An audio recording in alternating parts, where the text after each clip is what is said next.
Preservation and restoration efforts on the Milwaukee Clipper continue through the Restore the Clipper Foundation.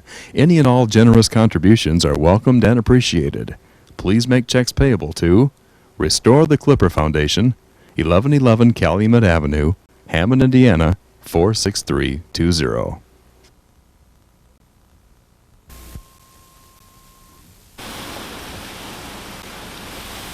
For 29 years, there existed a bridge across Lake Michigan. A bridge that reached from Milwaukee, Wisconsin, all the way to Muskegon, Michigan. 85 miles long, it carried over 120,000 people and thousands of automobiles from shore to shore every summer. But it wasn't a bridge made of steel cables, concrete, or other such materials.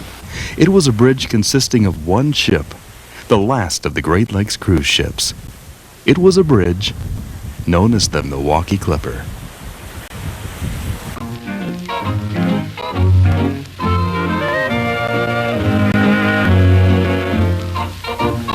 It all started over 85 years ago, back in 1905, when our president was Theodore Roosevelt. Albert Einstein had just written his formula for relativity. Only 2 years earlier, the Wright brothers had made their historic flight at Kitty Hawk.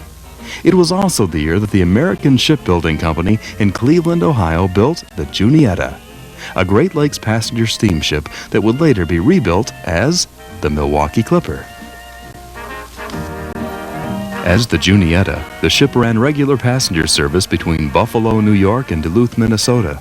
Along with her two sister ships, the Octorora and Tianesta, they served as hosts to thousands of vacationers from 1905 until the mid-30s, when a new Coast Guard regulation made it next to impossible to operate ships with wooden superstructures like they had, because they were considered to be a fire hazard. The result? All three ships were tied up dockside. Until 1940. That was the year that the newly formed Michigan Steamship Company began searching for a vessel to rebuild into a new luxury liner on Lake Michigan. They chose the Juniata and took her to the Manitowoc Shipyard in Wisconsin. Her wooden superstructure was removed and replaced with a new streamlined steel structure. Her two car decks and 2,500 horsepower engine remained intact. However, her boilers were converted from coal-fired to oil-fired. She was promoted as being the new streamliner of the waves, 361 feet in length, 6 stories tall with 3 passenger decks, a movie theater, air-conditioned staterooms, ship-to-shore telephone service, and having a cruise speed of 18 miles per hour. When the work was finished in 1941, the vessel became the first new luxury liner on the Great Lakes in nearly 20 years.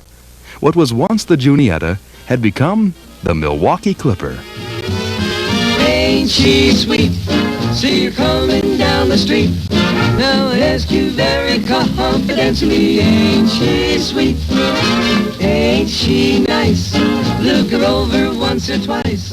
Now I ask you very confidentially, ain't she nice? Just cast Over the next 29 years, she would be piloted by 4 captains. Alan Hoxie from 41 to 54.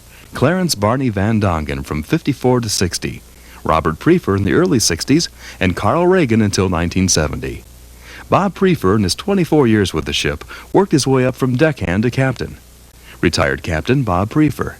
Had people, a lot of them missed the ship, and a lot of them got on that wasn't supposed to get on, and a lot of them got off by going jumping over the side. Not a lot of them, but several different occasions, but fortunately all worked out real well. After the ship was rebuilt into the Clipper, the only part of her that remained from her days as the Juniata that was topside was her cast iron bell.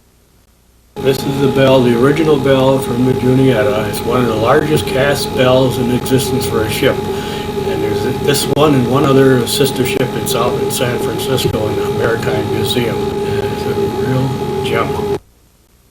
Henry and Grace Benton both worked aboard the Clipper.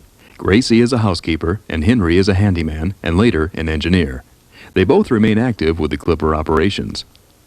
First came out, they operated between Chicago and Milwaukee during the week, and then it started on the weekends. It would make a triangle trip. Then eventually they dropped the Chicago run, and it ran from then on between Muskegon and Milwaukee. We went from Muskegon to Milwaukee, which took 6 hours from dock to dock. Then we was in port 2 hours, and then we turned around and went back. We started out about the middle of May, and by the time the holiday come along, we carried 1,000 passengers, not counting the little ones in arms, and we took back that many. 7 days a week. And then when Labor Day come along, then it started to slack off. Then of course after the 15th of September, due to Coast Guard regulations, you could only carry 15 passengers, and they had to eat with the crew. And then it was strictly freight. They brought the new cars down from Detroit, Michigan, and they carried them across over to Milwaukee. And once in a while, not too often, we'd get some Nashes that we'd take back from Milwaukee to Muskegon. Was it a pretty smooth crossing most of the time in the summer? Oh yeah, in the summer. It was no problem. A beautiful, beautiful crossing. We had one couple that would come on here and ride back and forth for 2 weeks. Just ride back and forth from Muskegon to Milwaukee. They just like 2 weeks. As a vacation, they'd come on here. The Clipper, after 1950, it had been running just in the summertime, and then after 1950 they started running it the year round. In the wintertime we carried new automobiles, and we carried them all the way from the bottom cargo holds all the way to the top decks. They would strip the furniture out of the main lounge and out of the cafeteria and remove the divider between the cafeteria and the main lounge, take the tables out of the bar, and they used to take up the dance floor, and we carried cars there. Then they had a ramp behind the bandstand, behind the dance floor area, and they ran the cars up onto the upper deck. So we was carrying about 200 cars in the winter operation, all new ones. In the summertime, depending on the size of the cars, we carry about 100, maybe 110. The ship actually was underway out of 24 hours. I'm going to say we were underway almost 22 hours on the weekends. They carried some tremendous loads, just about carried a full load of 1,000 people every trip. Now that you're familiar with the Milwaukee Clipper, let's step back in time and board her in Muskegon for a cross-lake visit to Milwaukee. Good morning. We would like to take this opportunity to welcome you aboard the Clipper. Some of you may have missed reading the schedule at the ship's office, and so we will now outline the day's activities. First, the meal hours. All times are Eastern Standard or Michigan time, which is 1 hour ahead of Milwaukee time. The last call for breakfast is now being made. Luncheon is served at 11:30 and continues until about 1 p.m. when the last call will be made. Service in the cafeteria is a la carte, and you can choose anything from a salad to a full-course dinner. Dinner will start at 6 p.m. this evening. If all you desire is a sandwich, sundae, or an in-between snack, we would suggest you visit the Soda Bowl on the second deck, where you will also find magazines, postcards, candy, playing cards, films, and souvenirs. Please do not leave clothing, purses, or parcels in chairs as a means of holding them. The entertainment will start on the dance floor deck at 1 p.m. with Jerry Hobley at the Hammond organ. At 1:30 p.m., George Crispin and his orchestra will play for your dancing and listening pleasures. Dancing will continue until the ship docks at 11 p.m. The children's playroom opens at 9 a.m., and programs of movie cartoons and shorts will be shown there at 10 a.m. only. And the feature movie will be shown at 1 p.m. and 8 p.m. Between movies, whenever reception permits, television will be shown. The ship will be in Milwaukee from 3 p.m. to 5 p.m. Eastern Time, or 2 to 4 p.m. Milwaukee time. During the 2-hour layover, a sightseeing bus trip will be available. Tickets for the 18-mile sightseeing bus trip at Milwaukee are now on sale at the ship's office. The trip shows you points of interest in downtown Milwaukee and then takes you for a long trip along the lakefront through Juneau and Lake Parks. Next, you will drive along some of the city's finest boulevards in viewing the Gold Coast residential district. Finally, you will be the guest of the Pabst Brewing Company at Guild Hall for free beer, pop for the children. The bus will return you to the ship 15 minutes before sailing time. Tickets now available at the ship's office. At 6:30 this evening, we will offer continuous entertainment on the dance floor deck until the ship arrives at 11 p.m. Anticipating some of your questions about the Clipper and the trip, we would like to quote you the following facts and figures.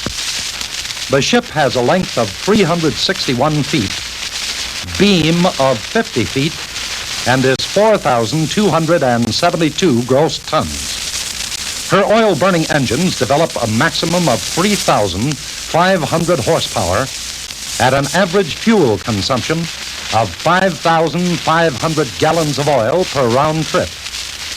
The officers and crew under Captain Hoxie total 108, of which 18 are in the navigating department, 15 in the engineering department, 3 in the purser's office, and 72 in the steward's department.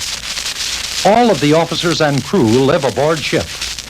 The ship's personnel you will come in contact with on your trip are mainly in the steward's department, a large number of which are college men and women.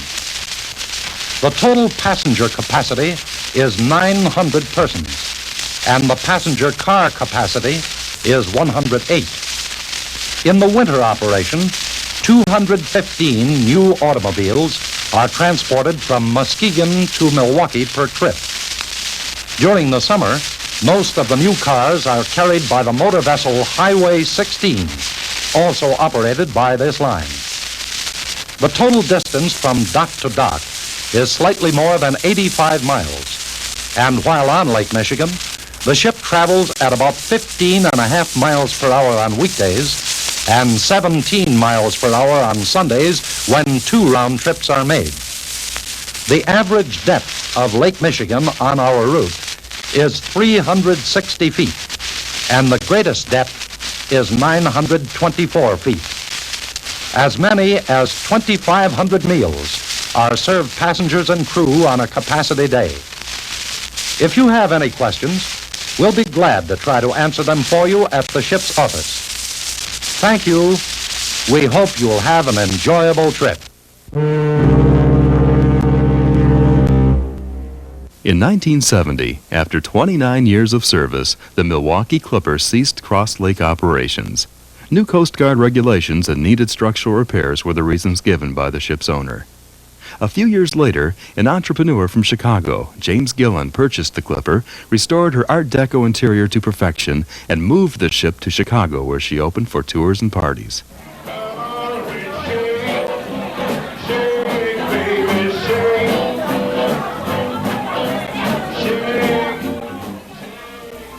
But the owner ran into financial and political difficulties with the city of Chicago in the 80s, and the ship was sold at an auction on May 2, 1990, to the Hammond Port Authority. The $1 million steamship went for a mere $335,000. The Port Authority was supervising construction of the new multi-million-dollar Hammond Marina. With construction already underway, the marina on Lake Michigan would be protected by a double breakwall made up of large boulders that were barged in from quarries in Wisconsin.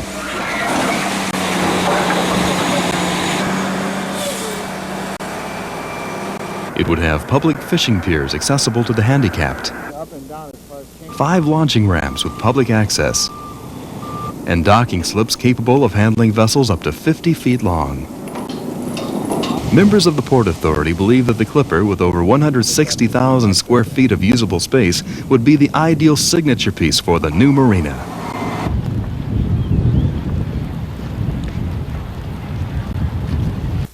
Offering banquet facilities, 3 lounges, and a maritime museum with future features such as a bed and breakfast facility, an arcade, and even a gymnasium, not to mention an ideal view from her decks of the new marina. Hammond's Mayor, Tom McDermott. There's an awful lot of excitement around the arrival of the Clipper, and we're all looking forward to it in our community, seeing the Clipper arrive, and feel very positive about the effects this will have on not only the marina, but on tourism in northwest Indiana. So we're looking forward to the arrival of the SS Clipper in northwest Indiana, and specifically Hammond. Former chairman of the Hammond Port Authority, Mike Naw. We've only been aboard just a few minutes, but already, having gone through about 3 or 4 decks, I can see where the possibilities are unlimited. Fantastic. Vice chairman of the Port Authority, Tom Ginsel. More can be said. When people look at the film, they'll be as excited as I am. In June of 1990, the Clipper left its berth in Chicago for its new home in Hammond.